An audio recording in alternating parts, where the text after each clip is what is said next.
Good afternoon, children. Now I'm going to start up with the fifth video of your chapter 3, which is the last video of this chapter. Now there is one experiment given to you to show the existence of atmospheric pressure. To show the existence of atmospheric pressure, there is one experiment given to you. You can see the figure. In this figure, you see there's a glass tumbler. We are going to fill up it with water.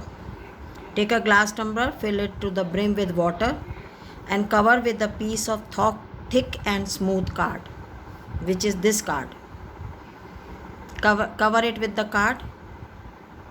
Then we press the card hard so that there is no air in the glass tumbler. Now, keeping the card in position with one hand, we invert the glass tumbler full of water. As you see, it is in the inverted position here. First we are going to keep it in the vertical position, then we are going to invert it. We are going to invert it on this glass tumbler. So it will be in this direction now. Now what you see, we see that the piece of card does not fall through the tumbler. Though the tumbler is full of water. Piece of card does not fall though the tumbler is full of water.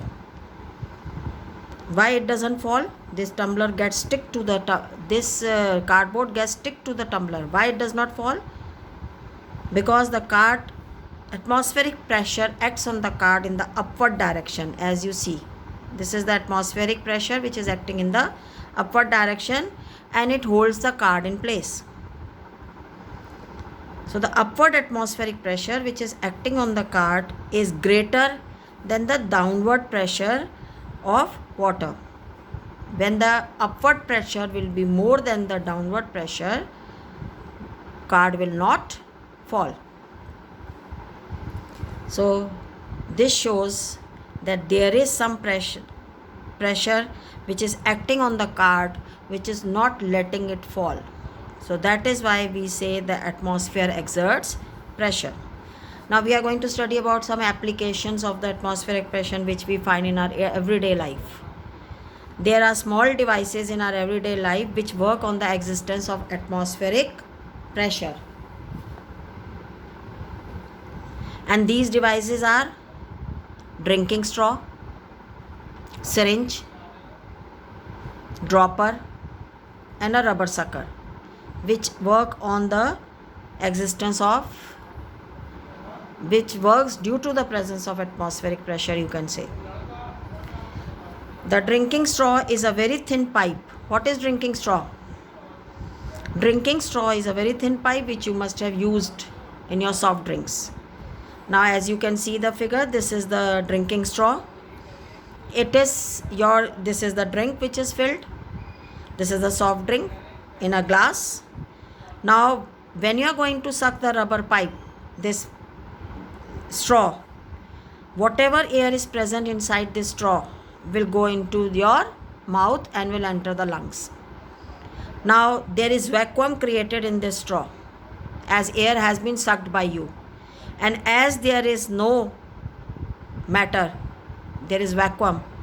The atmospheric pressure which acts on the surface of this soft drink will exert pressure.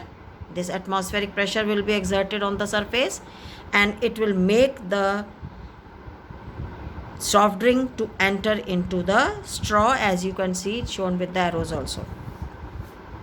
So this is how you drink your soft drinks, through the straw. Then the other example they have given you of a syringe, or many of you must have got yourself injected by the doctor when you are not well. You must have seen that they have got a syringe, and it is a plastic. What is a syringe? It is a plastic tube with a nozzle and piston for sucking in and ejecting liquid. Firstly, the medicine or the liquid gets into the syringe, then it is ejected out. Then it is that is ejected into your body, that medicine. First it is made to enter into the syringe, then it is ejected into your body in a thin stream, which we call it as a syringe. Syringe may also be filled with hollow needle. At the end of this nozzle, there is a hollow needle. That needle is pricked into your body to get you injected with the medicine. Now see this syringe, it has got a piston here and it has got a nozzle here, and when we are going to press this piston in the downward direction, whatever air is present inside this syringe will move out. And after that, again a vacuum is created, then you are going to pull up this syringe piston upward direction. When you pull up the syringe in the upward direction, whatever liquid or medicine is there in your bottle, that enters into the syringe. And again, when you are going, now you have this medicine or the liquid inside your syringe, and when you are again going to push it down in the downward direction, it can be ejected into the body. So how does this happens? Because there is again the greater pressure on the surface of this liquid.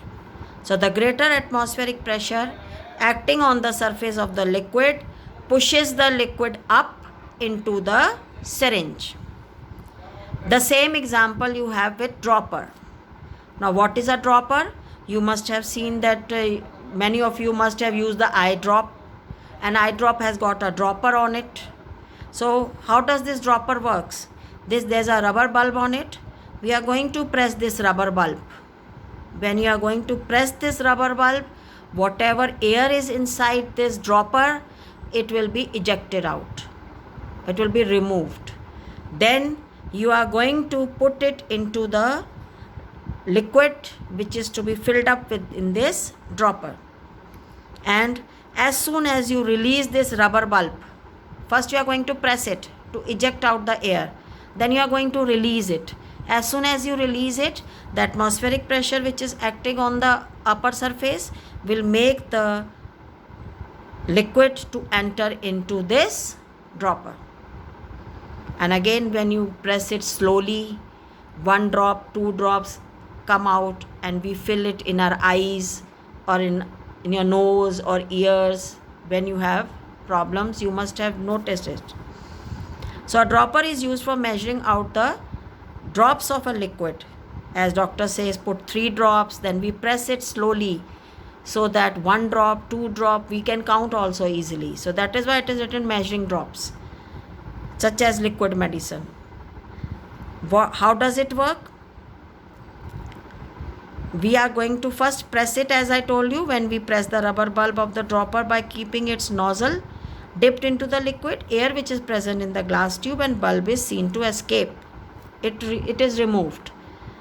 Now we are going to release the rubber bulb of the dropper.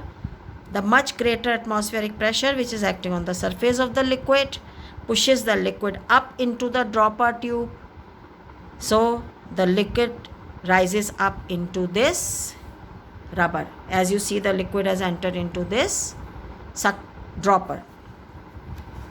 Now there is one more use of the atmospheric pressure, a device which uses the atmospheric pressure, which we call it as a rubber sucker. Now see this rubber sucker. This rubber sucker is hollow from inside and it is bulging out from outside. How it is fixed on the wall? You must have used the rubber suckers to hang small light objects. If you put it on your walls of the cupboard or on the refrigerators or on the almirah, we fill them. How does it work? Now if you want to stick it to the wall, this is how they have shown you. When you are going to press it into the wall, whatever air is present between the wall and the rubber sucker is removed out, and very less air or partial air is present which is present at the low pressure. Now this area is having a very thin layer of the air, very less air which is at low pressure. Now as the air in this gap is very of low pressure, the atmospheric pressure which is acting from outwards on this rubber sucker, this atmospheric pressure will be greater than the pressure which is exerted by the air in this area. So as the outward pressure is more than the inward pressure, the rubber sucker gets stuck to the wall. It is written in the complete detail is written in your book also. Since very little air remain inside the flattened rubber sucker, therefore the air pressure inside the rubber sucker becomes very low, and the much greater atmospheric pressure which is acting on the rubber sucker from outside fixes the rubber sucker firmly on the flat surface.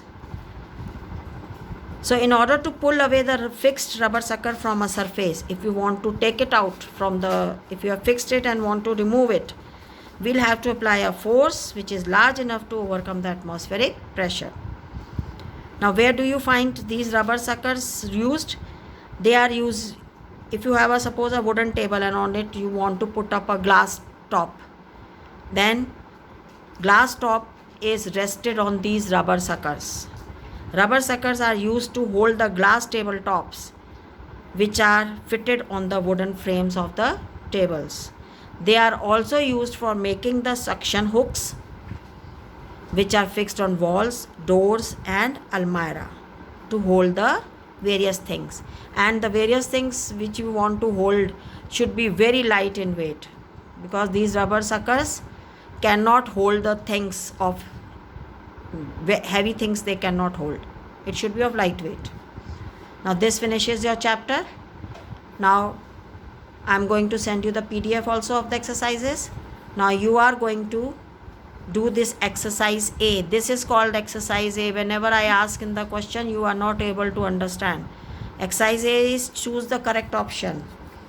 Exercise B is fill in the blanks. Exercise C is true or false. Exercise D is your answer the following questions in short. And your exercise E is answer the following questions in detail. Now there are many short questions, there are many detailed questions. So you keep on doing the work, and in the next week I am going to take up the problems of the exercises.